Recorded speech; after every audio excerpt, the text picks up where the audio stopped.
Hi అండి. Welcome back to కథల పొదరిల్లు. ఈరోజు కథ love you my wife episode number 12. కథను రచించిన వారు చిన్నో గారు, వాయిస్ ఓవర్ మిస్ శ్వేత. ఇక లేట్ చేయకుండా స్టోరీలోకి వెళ్ళిపోదాం. నందనవనం. నామిని ఇంట్లో నుంచి బయటకు వచ్చింది. కాస్త ఎవరూ చూడకుండా అవుట్ హౌస్కి వెళ్ళింది.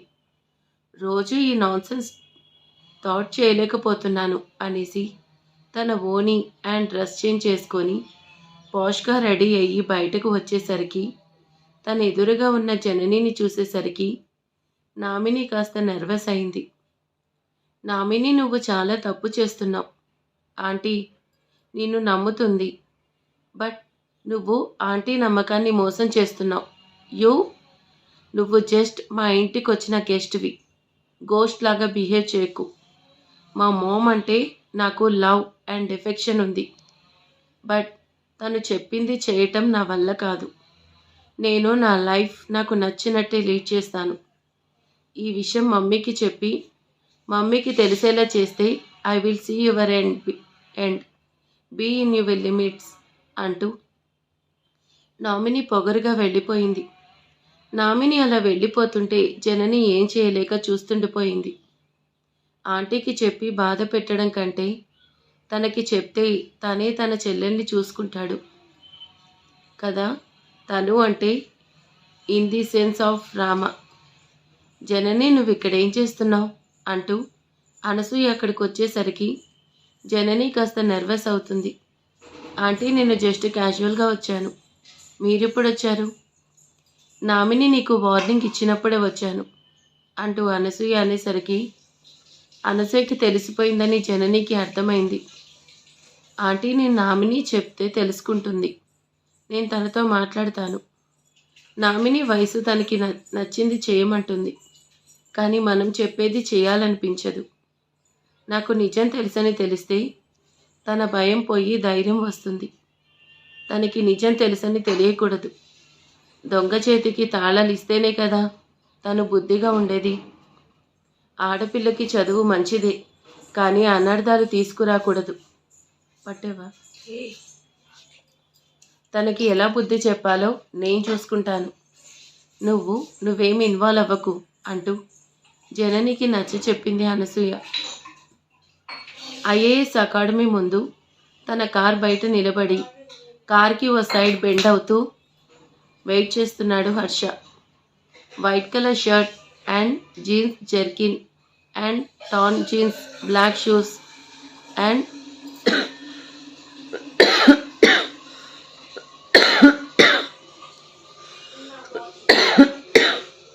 Black colour watch. ఓ చేతితో మొబైల్ని స్క్రోల్ చేస్తూ మరో చేతితో తన స్పైట్స్ని లిప్స్ మీద పెట్టి చిన్నగా బైట్ చేస్తూ మొబైల్ని చూస్తున్నాడు.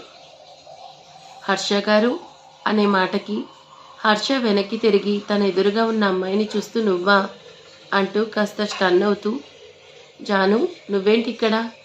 ఇప్పుడేంటి? నేను నీకోసమే వచ్చాను, నిన్ను ఫాలో అవుతూ వచ్చాను అనేసి నా మీద ఫైర్ అవ్వడానికి వచ్చావా? స్టార్ట్ చేయి, త్వరగా అయిపోతే నాకు చాలా వర్క్ ఉంది అంటూ హర్ష కాస్త టీజింగ్గా అంటాడు. హర్ష గారు, నేనేమిప్పుడు అలా అనలేదు కదా, కావాలనే అంటున్నారు. నేను మీ హ్యాండ్కి ఎలా ఉందని అడగడానికి వచ్చాను. హే, నా మీద కన్సర్న్ లేకపోయినా నా హ్యాండ్ మీద బాగానే కన్సర్న్ ఉంది. కింద పడింది. నువ్వేంటి ఇక్కడ? నన్ను ఫాలో అవుతూ వచ్చావా? కళ్ళెగరేస్తూ అంటాడు. జానకి ఆ మాటకి రెండు కళ్ళను గుండ్రంగా తిప్పుతూ, నేనేదో నిన్నిక్కడ చూసి నాకు హెల్ప్ చేశావని కన్సర్న్తో నీకు ట్రీట్ ఇచ్చి థ్యాంక్స్ చెప్పాలనుకుంటే నన్నే అంటావా అంటూ వెళ్ళిపోతుంటే, జాను కళ్ళు బాగానే తిప్పుతున్నావు. ఎప్పుడు మీ అమ్మాయిలే మా అబ్బాయిల్ని అంటారా? మేము అనకూడదా? అందుకే జస్ట్ అలా ట్రై చేశాను. నాకు ట్రీట్ అన్నావు, ఇవ్వకుండానే వెళ్ళిపోతావా? జానకి వెళ్ళేది కాస్త వెనక్కి వస్తూ, అలా అనడం మా అమ్మాయిల జన్మ హక్కు. పడడం మీ అబ్బాయిలకి తప్పదు. అది మార్చడానికి ట్రై చేయకూడదు. ఫస్ట్ ట్రీట్ అన్నావు కదా, మరి రెస్టారెంట్కి వెళ్దామా? ఓ హలో వెయిట్, మేమేం మీలాగా రిచ్ కిడ్స్ కాదు. నీకు ట్రీట్ కావాలి అంతే కదా? నాతో వస్తే నీకు ఇప్పిస్తాను పదా. హర్ష గారు, మనమేం దూరం వెళ్ళడం లేదు, జస్ట్ పక్కనే. మీకు నడవడం అలవాటే కదా, ఇప్పుడెందుకు కారు అంటూ జానకి అనేసరికి హర్ష చిన్న స్మైల్ చేస్తూ నువ్వింకా మర్చిపోలేదా అనేసి ఆ రోజు హర్ష చేసిన దానికి నవ్వుకుంటూ ఫోర్హెడ్పై చిన్నగా రబ్ చేసి జానకి పక్కనే నడుస్తున్నాడు. ఇంతకీ నువ్వు ఇక్కడ ఏం చేస్తున్నావు చెప్పనే లేదు. నా సంగతి తర్వాత ముందు మీరేం చేస్తున్నారు హర్ష గారు? ఎవరినైనా కలవడానికి వచ్చినట్టున్నారు. ఐ మీన్ మీ లవర్ని కలవడానికి వచ్చారా? మనకి బేసిక్గా లవ్ పడదు. I just hate for that. This is pure my perspective, my decision, my life, my rule. నువ్వేంటి ఇక్కడ? ఢిల్లీ నుంచి ఇక్కడికి ఎందుకు వచ్చావు? నేను ఐఏఎస్ చదువుతున్నాను. ఐఏఎస్ కోచింగ్ కోసం వచ్చానంటూ జానకి చెప్పేసరికి హర్ష నవ్వుతాడు. హర్ష గారు ఎందుకు నవ్వుతున్నారు? నేను ఐఏఎస్ అంటే మీకు జోక్గా ఉందా? సారీ, జోక్ కాదు. బట్ నువ్వు ఐఏఎస్ అంటే నిన్ను ఆ గెటప్లో ఐ జస్ట్ ఇమాజిన్ అంటూ నవ్వేస్తున్నాడు.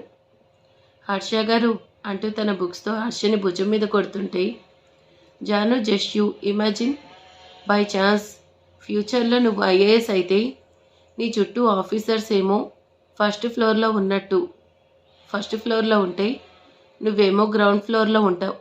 అండ్ హర్ష చెప్పేదానికి జానకి హర్షని ఇంకా ఫోర్స్గా కొట్టేస్తుంటే, జాను మీ ఊళ్ళో నిజం చెప్తే ఇలానే చేస్తారా అంటున్నా హర్ష స్లిప్ అయి పడబోతుంటే హర్ష చేయి జానకి పట్టుకునేసరికి ఇద్దరి ఐస్ ఓ క్షణం అలానే లాక్ అయ్యాయి. జానకి కాస్త దూరం జరిగి నార్మల్గా నడుస్తుంటే హర్ష కూడా నార్మల్గా నడుస్తున్నాడు. నీ గురించి చెప్పావు కదా, మరి నా గురించి అడగవా అంటూ హర్ష అనేసరికి నాకు తెలుసు కదా నీ గురించి అంటూ జానకి అనేసరికి నీకేం తెలుసు చెప్పంటూ హర్ష తనని చూస్తూ అంటాడు. నీ పేరు హర్ష, ఆ రోజు చెప్పావు కదా గుర్తుంది. అండ్ నిన్ను చూస్తుంటే నువ్వు బాగా ఉన్నవాడివే అనిపిస్తుంది. అండ్ నువ్వు అందరితో కలిసిపోయి చాలా ఫ్రెండ్లీగా మాట్లాడతావు కాబట్టి నువ్వు లవ్ అండ్ నీ డ్రెస్ స్టైల్ చూస్తుంటే నువ్వు అడ్వాన్స్గా ఉంటావని అర్థమవుతుంది. అండ్ నువ్వు మాట్లాడేదాన్ని బట్టి చూస్తే నువ్వు చాలా ఫ్రీ టైప్. ఆ రోజు గుళ్ళో చూశాను కదా, తెలియని వాళ్ళతో కూడా తెలిసినట్టే మాట్లాడతావు. అండ్ నువ్వు బాగా చదువుకొని సెటిల్ అయ్యి హ్యాపీగా లైఫ్ని ఎంజాయ్ చేస్తున్నావు. అండ్ ఫైనలీ మంచోడివే. కానీ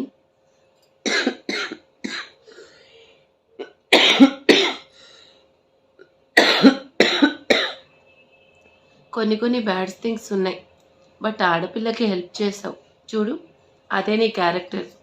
and I'm impressed for that. Janu, you just rock it. మనం హార్ట్ 2 or 3 times మీట్ అయ్యాం. నన్ను బాగానే స్టడీ చేసావు. ఐఎమ్ ఇంప్రెస్డ్ అంటూ జానకి నవ్వుతూ చూశాడు. హర్ష గారు, ఇక్కడ వేడివేడి కాఫీ చాలా బాగుంటుంది అంటూ హర్షతో కలిసి ఇద్దరూ కాఫీ తాగి అక్కడి నుంచి తిరిగి వచ్చేశారు. హర్ష, నీ కోసం ఎంతసేపు వెయిట్ చేయాలి? నువ్వెక్కడికి వెళ్ళావు అంటూ వస్తున్న హర్షని చూస్తూ తన వెనకే ఉన్న జానకిని చూసిన వైశాల్, హర్ష ఈ అమ్మాయి ఇక్కడేం చేస్తుంది? ఆ రోజు మనం ఢిల్లీలో చూసాం కదా అనేసి జానకిని చూస్తున్నాడు. Janu, this is my friend Vaishal. And తన నేమ్ తెలీదు కదా అనేసి హర్ష అనుకుంటూ ఉంటే, హర్ష గారు, తనే కదా మీ ఫ్రెండ్, ఆ రోజు మీతో పాటు చూశాను అంటూ నవ్వుతూ విష్ చేస్తుంది. బావా అంటూ అక్కడికి వచ్చిన మహి, అన్నయ్య వచ్చేసావా? నీకోసమే బావా చూస్తున్నాడు. జాను, నీకు వీళ్ళు తెలుసా? నువ్విక్కడేం చేస్తున్నావు? నా సంగతి పక్కన పెట్టు, నువ్వేం చేస్తున్నావు? నీకు తెలుసా? అసలు ఎవరైనా నాకు క్లియర్గా చెప్పండి. నువ్వు ఇక్కడ ఏం చేస్తున్నావు? ఢిల్లీలో ఉండాలి కదా నువ్విక్కడేం చేస్తున్నావు? హర్షతో కలిసి వస్తున్నావు అండ్ మహితో క్లోజ్గా మాట్లాడుతున్నావు. బాబా, తను నా ఫ్రెండ్. తను రీసెంట్గా ఇక్కడ జాయిన్ అయింది. బట్ తను నీకెలా తెలుసు? అందరూ కాసేపు కామ్గా ఉంటారా? తను జాను అండ్ తనను మేము ఓసారి ఢిల్లీలో మీట్ అయ్యాం. అండ్ జాను వాళ్ళు రీసెంట్గా హైదరాబాద్ షిఫ్ట్ అయ్యారు. అండ్ తను కూడా ఇక్కడే ఐఏఎస్కి ప్రిపేర్ అవుతుంది. మహి, ఈ ఆఫ్ మైండ్ నీకు అవసరం అంటావా? ఎందుకు చెప్పు, చూసావా ఇంకా ఎలా చూస్తున్నాడో? బావా, నీ వల్లే ఇప్పటికే నాతో అలిగి మాట్లాడడం లేదు. కష్టపడి కూల్ చేశాను, మళ్ళీ స్టార్ట్ చేయకు బావా. మహి, నువ్వు వెళ్ళు, నేను తర్వాత కాల్ చేస్తాను అంటూ హర్షని కార్ దగ్గరికి తీసుకెళ్లాడు. జాను, మేము కూడా ఫ్లాట్కే వెళ్తున్నాం, ఇఫ్ యూ డోంట్ మైండ్ నిన్ను డ్రాప్ చేస్తానంటూ హర్ష అనేసరికి, బావా నీకు తను ముందే ఎక్కడుంటుందో తెలుసా? నాకెందుకు చెప్పలేదు? రేయ్, తను కూడా నీ ఫ్లాట్స్లోనే ఉంటుంది. Calm down. Janu, will you come అంటూ హర్ష అంటుంటే, థ్యాంక్ యూ, బట్ నేను బస్సులోనే వెళ్తాను అంటూ జానకి అక్కడి నుంచి వెళ్ళిపోతుంటే, ఇంట్రెస్టింగ్ అంటూ చూస్తున్నాడు హర్ష. బావా, ఏంట్రా అలా చూస్తున్నావు? నువ్వు లిఫ్ట్ ఇస్తానన్నా వద్దంది, చాలా డిఫరెంట్ క్యారెక్టర్ కదా? హా, రియల్లీ చాలా డిఫరెంట్. ఈ అమ్మాయిలో ఏదో మ్యాజిక్ ఉంది అంటూ హర్ష కార్ ఎక్కేసి కార్ స్టార్ట్ చేసుకుని వెళ్ళిపోతాడు. బావా, నువ్వు ఈ మధ్య నా దగ్గర చాలా విషయాలు దాచేస్తున్నావు. నువ్వు ముందే తనను కలిసినట్టు నాకెందుకు చెప్పలేదు? మొత్తానికి తను కూడా నీతో నవ్వుతూ మాట్లాడుతుందంటే తను కూడా నీ మీద లవ్లో పడినట్టుంది. రే ఈడియట్, తను నువ్వనుకునేటట్టు కాదు, షీ ఈజ్ సంథింగ్ డిఫరెంట్. నేను కలిసిన మాట్లాడిన అమ్మాయిల్లో తను రియల్లీ సంథింగ్ స్పెషల్. తనను అలా తక్కువ చేసి మాట్లాడకు, నాకు నచ్చదు. నా దగ్గరకు వచ్చే అమ్మాయిలు నా నుంచి ఏదైనా ఎక్స్పెక్ట్ చేస్తారు, బట్ తను నా నుంచి ఈవెన్ కాఫీ బిల్ కూడా ఎక్స్పెక్ట్ చేయలేదు. చూసావు కదా, నేనే లిఫ్ట్ ఇస్తానన్నా కూడా నవ్వుతూ రిజెక్ట్ చేసింది. తన సెల్ఫ్ రెస్పెక్ట్ను ఎప్పుడు ఎవరి కోసం ఎవరి దగ్గర డ్రాప్ చేసుకోదు. నాకు తన దగ్గర నచ్చిన ఫస్ట్ క్వాలిటీ. బావా, నువ్వు ఓ అమ్మాయిని పొగుడుతున్నావు, ఇది ఫస్ట్ టైం. నేను చెప్పాను కదా, నీ లైఫ్లోకి సరైన అమ్మాయి వస్తే నువ్వు చేంజ్ అవుతావన్నాను కదా. నువ్వు చేంజ్ అయ్యావు, నీలో ప్రేమ స్టార్ట్ అయింది. నీ అబ్బా, నేనెప్పుడు నాలానే ఉంటాను. నేను జస్ట్ తన క్యారెక్టర్ని చెప్పానంతే, కానీ తన క్యారెక్టర్కి పడిపోయి నా క్యారెక్టర్ని డ్రాప్ చేసుకోను. మనకి ప్రేమ, పెళ్ళి ఇవన్నీ కూడా సెట్ అవ్వవు. నేను నాలాగే నాకు నచ్చినట్టు హ్యాపీగా ఉంటాను. లవ్ ఎప్పుడు కూడా షార్ట్ అండ్ స్వీట్గానే ఉంటుంది. లేదంటే ఆ లవ్ కోసం కాంప్రమైజ్ అవ్వాలి, అదంతా మన వల్ల కాదు అంటూ హర్ష హ్యాపీగా కార్ డ్రైవ్ చేస్తున్నాడు. కానీ ఏ మాటకు ఆ మాటే. జాను మాటలో ఏదో మ్యాజిక్ ఉంటుంది. తను మాట్లాడితే అసలు వింటూ ఉండాలనిపిస్తుంది. బికాస్ అవతలి వాళ్ళకి మాట్లాడే ఛాన్స్ ఇవ్వదు కదా అంటూ హర్ష జానకిని తలుచుకుంటూ స్మైల్ చేస్తాడు. ఈవినింగ్ టైంకి నామిని ఇంటికొచ్చి ఎవరికీ కనపడకుండా అవుట్ హౌస్కి వెళ్ళింది. రోజు ఈ డ్రెస్ చేంజ్ చేసుకోలేక చచ్చిపోతున్నాను అంటూ డోర్ ఓపెన్ చేసి లైట్ ఆన్ చేసి ఎదురుగా ఉన్న అనసూయని చూడగానే భయంతో చూస్తుండిపోయింది. అనసూయ తననే సూటిగా చూస్తూ హ్యాండ్స్ ఫోల్డ్ చేసుకుని ఉంది. తన కళ్ళల్లో కోపానికి నామిని కాళ్ళు చేతులు వణికిపోయి చచ్చిపోయేలా ఉంది. నామిని, నువ్వెందుకు భయపడుతున్నావు? మనిషి 2 సార్లు భయపడతాడు. ఒకటి తప్పు చేసినప్పుడు, 2 నిజాన్ని దాచిపెట్టినప్పుడు. నువ్వెందుకు భయపడుతున్నావు? నిన్ను కొట్టి చెప్పడానికి నువ్వేం చిన్నపిల్లవి కాదు. అర్థమయ్యేలా చెప్పడానికి పెద్ద పిల్లవి కాదు, ఆడపిల్లవి. అందుకే నేను హద్దులో ఉంచాలనుకున్నాను. దానికోసం నువ్వు నన్ను మోసం చేసి అబద్ధం చెప్పి తప్పు చేయాల్సిన అవసరం లేదు. అందుకే ఈ రోజు నుంచి నీకు నచ్చినట్టు నువ్వెలా అనుకుంటే అలానే ఉండొచ్చు నామిని అంటూ అనసూయ అనేసరికి నామిని ఆశ్చర్యంగా చూస్తూ, నిజమేనా మమ్మీ? నేను నాకు నచ్చినట్టు ఉండొచ్చా అంటూ ఆనందంగా అడుగుతుంది. నా కూతురి చేత తప్పు చేయించడం కంటే తనకి నచ్చినట్టు ఉంచడం మంచిదే కదా. అందుకే నేను ఈ డిసిషన్ తీసేసుకున్నాను. ఈ రోజు నుంచి నీకు నచ్చినట్టే ఉండొచ్చు అంటూ అనేసరికి, థ్యాంక్ యూ మమ్మీ అంటూ అనుని హక్ చేసుకుంది. మమ్మీ ఇప్పుడే ఈ విషయం అందరికీ చెప్తాను అంటూ నామిని ఆనందంగా అక్కడి నుంచి ఇంట్లోకి వెళ్తుంటే అనసూయ కూడా తన వెనకే వచ్చింది. డాడీ అంటూ నామిని అందరూ కూడా హాల్లోనే ఉండడం చూసి డాడీకి విషయం చెప్పడానికి ఇంట్లోకి అడుగు పెడుతుంటే నామిని అక్కడే ఆగంటూ వచ్చింది అనసూయ. ఈ ఇంట్లోకి అడుగుపెట్టే అర్హత నీకు లేదు. నేను నీ తప్పును కూడా క్షమించగలను. కానీ నీ అబద్ధాన్ని కాదు.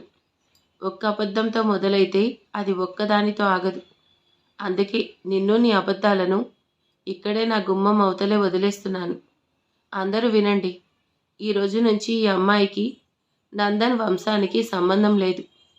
నువ్వు నీకు నచ్చినట్టు నీకు నచ్చిన డ్రెస్సెస్ వేసుకుంటూ బతకచ్చు. కానీ ఇక్కడ ఈ ఇంట్లో కాదు. ఎందుకంటే ఈ రోజు నుంచి నువ్వు ఒంటరిగానే బ్రతకాలి. నీ లగేజ్ ఇచ్చి పంపిద్దామంటే నీకు నేను ఇచ్చిన డ్రెస్సెస్ నచ్చవు కదా. అందుకే నీ కట్టుబట్టలతోనే బయటికి నడువు. అలానే వెళ్లే ముందు ఆ గోల్డ్ తీసి ఇచ్చి వెళ్ళు అంటూ అనేసరికి అను తను చిన్నపిల్ల. తెలియక చేసిన తప్పుకి అంత పెద్ద శిక్ష. తను చిన్నపిల్ల కాదు, చాలా పెద్దదైంది. మనల్ని మోసం చేసేంత పెద్దదైంది. నేనేమైనా క్షమిస్తాను, కానీ మోసాన్ని అబద్ధాన్ని కాదు. ఈ విషయంలో ఎవరు మాట్లాడినా వీల్లేదు. నామిని ఆ గోల్డ్ జ్యువెలరీ తీసి ఇచ్చేయంటూ అనసూయ అనేసరికి, మమ్మీ నేను ఇంకెప్పుడు మోసం చేయను, నన్ను క్షమించు మమ్మీ అంటూ తన కాళ్ళు పట్టుకుంటుంటే, నువ్వు నా కూతురు కాదు, అది నన్ను మోసం చేయాలనుకున్నప్పుడే చచ్చిపోయింది. ముందు నడువు బయటికి. ఈ రోజు నుంచి నీకు నచ్చినట్టు బ్రతికే స్వేచ్ఛని నీకు ఇస్తున్నాను కదా. ఈ ఇంటితో ఆస్తితో నీకు ఎలాంటి సంబంధం లేదు అంటూ అనసూయ స్ట్రాంగ్ వార్నింగ్ ఇచ్చి తనని వెళ్ళమంటూ వెనక్కి నెట్టేసరికి నామిని నేరుగా అప్పుడే లోపలికి వస్తున్న రామ మీద పడేసరికి రామ తనని పడకుండా పట్టుకున్నాడు. మామ్, ఎందుకు నామిని అలా చేస్తున్నావు అన్నయ్య అంటూ నామిని రామని పట్టుకుని ఏడుస్తుంటే, రామ ఈ రోజుతో నీకు చెల్లి లేదు. తనతో ఇంటికి సంబంధం వదిలిపోయింది. తనను వదిలి దూరంగా వచ్చి. మామ్ ప్లీజ్ మీరు అలా మాట్లాడకండి. నామిని చాలా ఏడుస్తుంది. తనకు అర్థమయ్యేలా చెప్తే అర్థం చేసుకుంటుంది. మీరు ప్లీజ్ మీ డిసిషన్ని వెనక్కి తీసుకోండి. రామ నామినికి అబద్ధం చెప్పాలని ఇంటెన్షన్ వచ్చిందంటే తను ఇకపై ఇంట్లో ఉండకూడదు. బయట ప్రపంచంలో బతికితే కష్టం విలువ, అమ్మ మాట గొప్పతనం కూడా తెలుస్తుంది. ఆడపిల్లల్లో అనుకువ ఉండాలి. అది లేని ఆడపిల్లకి బజార్లో కుక్క పిల్లకి తేడా లేదు. అలాంటి దాన్ని బయటకు పంపించడమే చేయాలి. ఏయ్, ఎవరు నువ్వు? రోడ్డు మీద అందరూ వాళ్ళని చూస్తుంటే నువ్వేంటి నా దగ్గరికి వచ్చి నా చేయి పట్టుకున్నావు? అది నా కోడలు, నా ఇష్టం. నాకు నచ్చినట్టు నా కోడలు ఉండకపోతే నేనేమైనా చేస్తాను. ఎక్స్క్యూజ్ మీ, తను నీ కోడలు అవ్వడానికంటే ముందు ఓ ఆడపిల్ల. తనేం వీధిలో కుక్క పిల్ల కాదు. నువ్వు చెప్పినట్టు నీకు నచ్చినట్టు ఉండడానికి. తప్పు చేయనప్పుడు, మోసం చేయనప్పుడు భయపడాల్సిన అవసరం లేదు.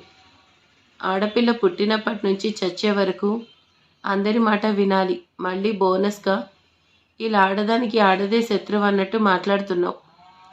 ఈరోజు నువ్వు అత్త కావచ్చు, బట్ ఒకప్పుడు నువ్వు కోడలువే కదా. నువ్విప్పుడు చేసేది నీకు నీ అత్త చేస్తే తెలిసేది. జాను, ఏం చేస్తున్నావే? ఎందుకు ఇలా గొడవ పడుతున్నావు? ఏమైంది అంటూ కవిత అక్కడికి వస్తూ జానకిని ఆపుతుంది. అమ్మా, ఈ అమ్మాయి తన కోడలు కావాలని జాబ్ చేసే అమ్మాయిని కోడల్ని చేసుకుంది. కానీ ఇప్పుడు తన కోడలి మీద తన కొడుక్కి చెప్పి ఇద్దరిని సపరేట్ చేస్తుంది. తనను పెళ్లి చేసుకున్నావు, తనతో కలిసి బ్రతుకుతున్నావు. అలాంటిది నీకు తనేంటో తెలీదా? ఎవరో ఏదో చెప్తే నమ్ముతావా? ఓ ఆడపిల్ల బయటికి వెళ్ళిందంటే బరితెకించింది తప్పు చేసిందనే కాదు. ఓ ఆడపిల్ల తన లైఫ్లో మనసైన తనువైనా ఒక్కడికే ఇవ్వాలనుకుంటుంది. ఓ అబ్బాయితో మాట్లాడిందని అనుమానంతో జాబ్ రిజైన్ చేయమంటున్నావు. కాదు అంటే ఇంత గొడవ చేస్తున్నావు. ఆడపిల్ల తప్పు చేయాలంటే జాబ్ అవసరం లేదు. అమ్మ మీద ప్రేమ ఉండాలి. భార్య మీద నమ్మకం ఉండాలి.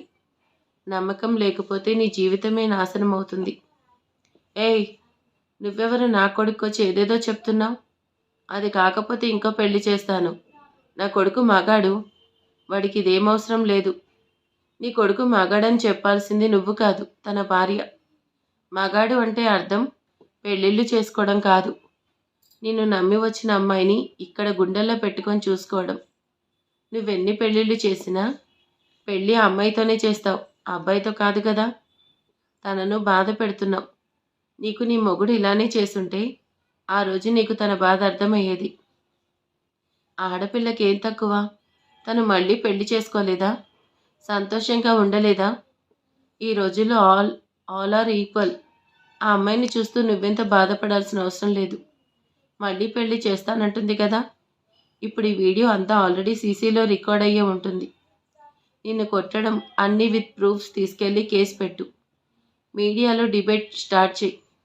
పెళ్ళి ఆవిడ చేయడం కాదు, సొసైటీ పోలీస్ కలిసి చేస్తుంది. లైఫ్ లాంగ్ జైల్లో ఉండి అక్కడే పెళ్ళి భోజనం చేస్తుంది. జానకి అన్న మాటకి అత్తకి టెన్షన్ స్టార్ట్ అవుతుంటే, నేనేదో కోపంలో అంటే అలానే చేస్తావా? నాకు నా కోడలంటే ప్రాణం.